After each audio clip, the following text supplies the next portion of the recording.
Hi, Dr. Waggle and Samira here. Samira here. I wanted to talk to you guys about this thing I've seen on the internet going around, and it's like, oh my gosh, people watch out, huge warning, like fear mongering type of thing. And I'm going to tell you a little bit about that.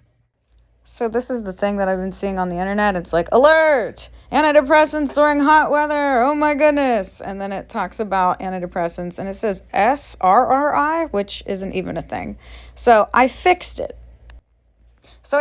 And now it says, alert, please stay safe in the heat. Stay in the shade, stay hydrated, and wear sun cream. I'm assuming they meant sunscreen.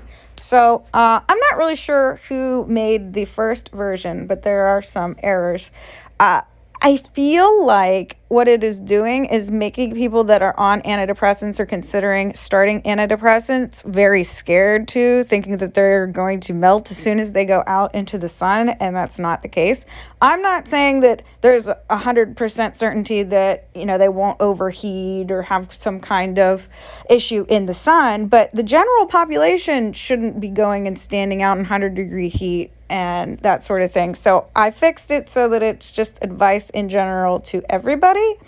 So if you were thinking of starting an antidepressant and you are not going to start it because you saw this thing that is all over the internet, I want to let you know that this side effect that they're talking about is extraordinarily rare, and there doesn't need to be this big red exclamation point scary thing going on. Obviously, talk to your doctor about it, but the point I'm trying to make is that it's a good idea for anybody, regardless if they're on an antidepressant, to stay in the shade and stay hydrated and wear either sun cream or sunscreen.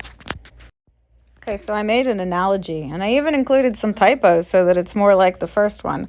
So it says, if you are taking a cholesterol medication, do not go swimming within 30 minutes of eating. You'll get cramps. So it is true that there's like a 5% chance that a cholesterol medication will, have a side effect of cramps, but it's also true that in general people shouldn't go swimming within 30 minutes of eating because they'll get cramps.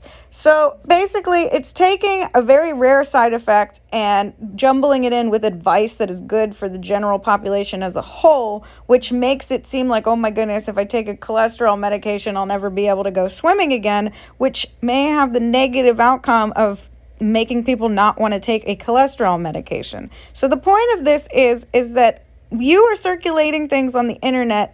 You want to make sure that is this actually something that is really horrible that we need to worry about and make a big deal about? Or is this a rare issue and advice that could be applicable to anybody regardless of whether they're on this medication or not?